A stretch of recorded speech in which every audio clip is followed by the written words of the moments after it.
Ito, importante to. Clarify the difference between what is I Am Worldwide, what is Sante, and what is Salveo.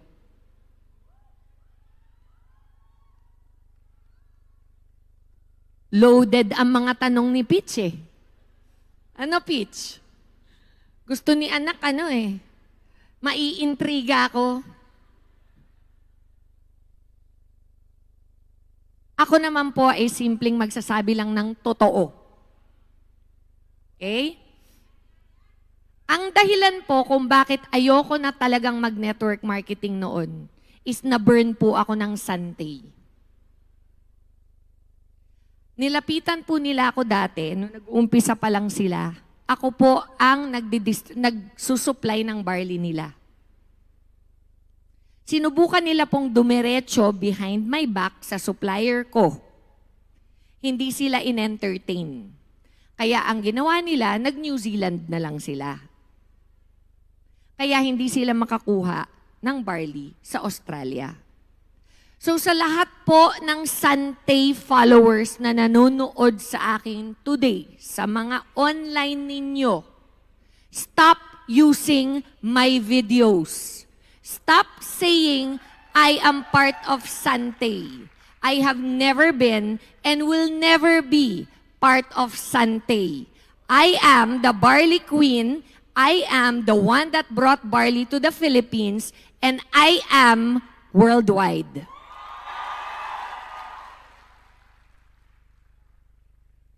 Ngayon, the other one. Let's talk about Salveo naman.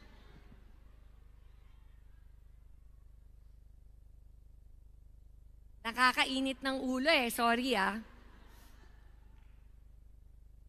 Salveo, nakachamba po kayo na naka-video sa farm sa Australia. Ngayon, inabuse nyo po yun. Kine-claim ninyo na doon kayo kumukuha ng barley. Meron po akong proof, letter, from the owners of the farm in Australia. Bibigay ko to kay Peach mamaya para ma-screenshot mo or ma-scan mo, Peach, at ma-share mo sa lahat ng leaders. Babasahin ko po ngayon This was dated September of last year pa, 2022. Kasi sa init ng ulo ko, kinausap ko na yung mga may-ari mismo.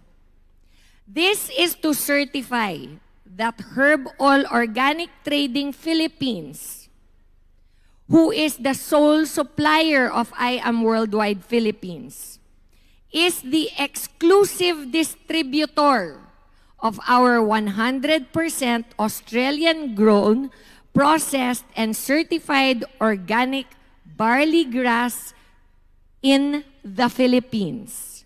We do not, capital NOT,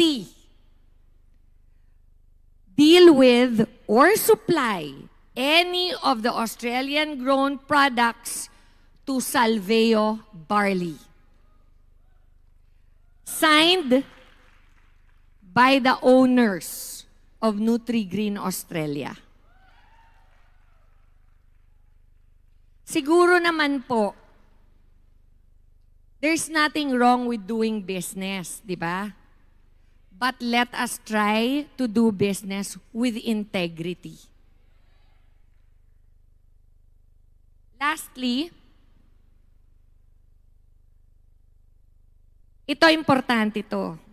Kasi kawawa dito yung mga naghihirap na mga ng mga member natin. Marami pong nagbebenta ngayon ng mga fake sa mga online platform. Nag-order na rin po ako para makita ko. Para ako mismo makatingin kung paano nila pinapackage, paano nila kinopya yung mga sachet natin. Ito po tandaan ninyo, simpleng paalala lang po.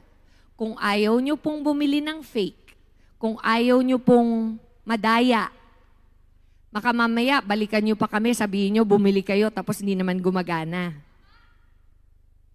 Simple lang po to.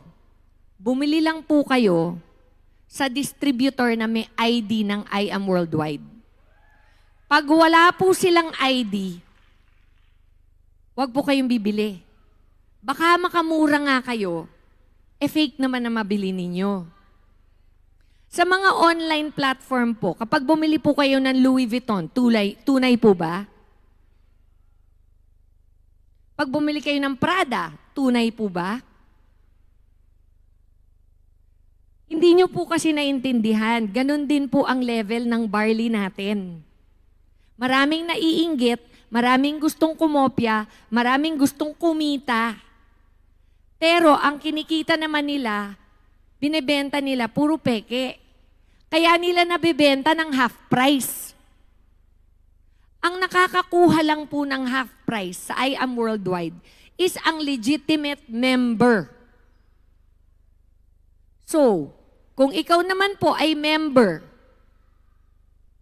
bakit mo naman ibebenta ang produkto na kinaka-proud natin ng half price? Meron po bang gagawa nun dito? Kikita ba kayo kung gagawin nyo yun? Hindi.